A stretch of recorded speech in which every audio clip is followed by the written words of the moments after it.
These precious children, they came to us mostly as toddlers. We have watched them grow into special children that you see before you today.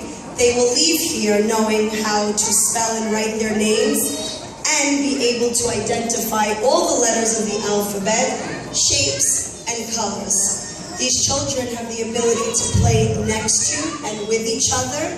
They can help one another and have learned to be patient. We practice our patience and waiting for our turn. They can sit still for a story and laugh and be silly and never sit still during play. We are just as proud of their achievements as we are proud of each and every one of them. To say goodbye to them going to pre-K in the fall is very difficult. We will miss them. Their giggles and laughs, and yes, their sass and tears. I would like to thank them and also you parents for the best school year.